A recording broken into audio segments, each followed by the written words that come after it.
Hi there. I've managed to pick up a number of high quality garnachas that I'd like to share with you. And so the first of these is from a producer, Cuevas de Arom. And this is their Ladieras 2020 Garnacha. And this is bottle 2,703 of 7,700 made. So it's a small production wine. Now, Cuevas de Arom is a brand belonging to the irrepressible master of wine, Fernando Mora. And Fernando was working in the car industry when he discovered his love of wine, and this became an all-consuming passion for him. He was living in a flat in Zaragoza. He ended up planting about 30 vines in his grandparents' garden and making wine in the bath in his flat, and this was in 2008, and that's where the name Arom comes from. It's his surname reversed, Mora reversed.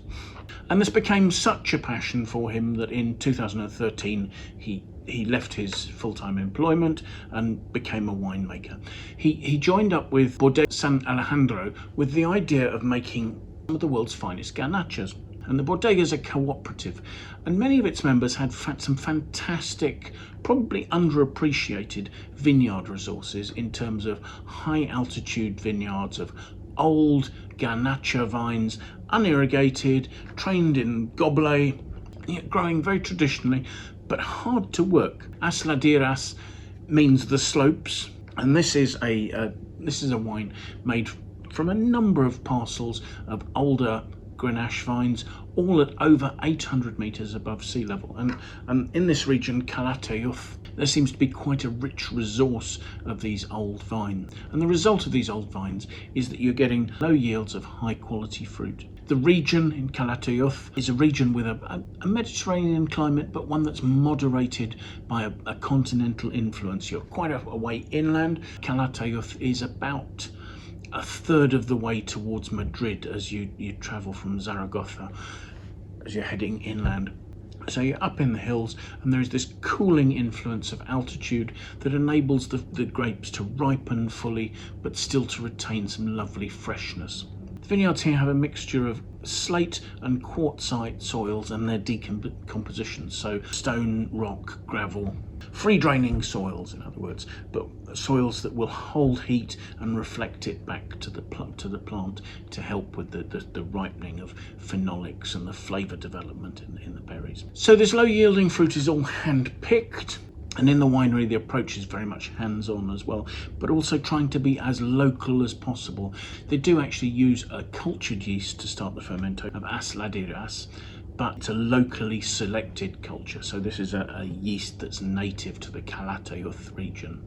So the wine ferments in concrete tanks with daily pushdowns of the cap back into the fermenting must to ensure extraction of colour, tannins and flavours. Once fermentation is finished, the wine ages in a combination of a concrete egg and an old 30 hectolitre Austrian oak foudre. So there's no new oak influence in the wine, but certainly the foudre will give a degree of controlled oxidation to help the wine to stabilise, tannins to polymerize. I should also have said that included in the fermentation was 50% of stem. So they must have been fully ripe, because otherwise they're going to give sort of a green aroma, but I suspect they're going to give more of a sort of a spicy note to the wine. So let's see if the wine lives up to what I've said about it. You've got a fairly dark looking ruby red colour, but it's not particularly deep. I mean, this is only just about medium. I can see the stem of the glass very easily as I look down through it. Now the wine's got 14% alcohol, and it's quite readily clinging to the glass there. Slowly the tears begin to form as I swirl it. So it's a fairly viscous wine. Let's see what we make of the aroma, shall we?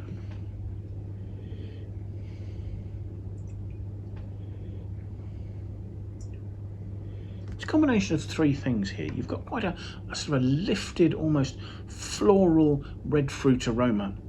Really quite high-toned and fresh and delicate and elegant. You've got slight reduced meaty touches that may well dissipate with time. And then you've got a richer, riper red fruit sitting behind all that. Sort of red plums, that sort of note there. perhaps almost to a slightly chocolatey note. So let's have a taste and see what we make of it.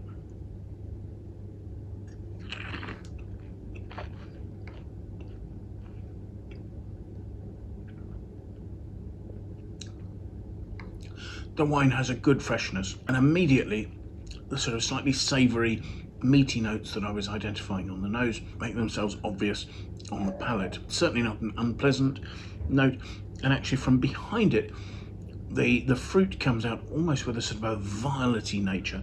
There's quite a sort of a pretty floral aromatic note that's somehow enhanced there, and perhaps a little bit of delicate white pepper spice behind that as well. As I say, the wine's got 14% alcohol, so it's quite broad across the palate. It's Garnacha, so the tannins are smooth and soft. There's some of that chocolatey texture that I mentioned, a chocolatey element in the aromas. There is a very fine sort of graininess, almost to that sort of note of, as I say, white pepper spice. And you've got rich fruit with quite opulent chocolatey notes towards the end there. It's fascinating to see how the rich chocolatey red fruit, these more high-toned floral notes, and the spicy notes are all interacting.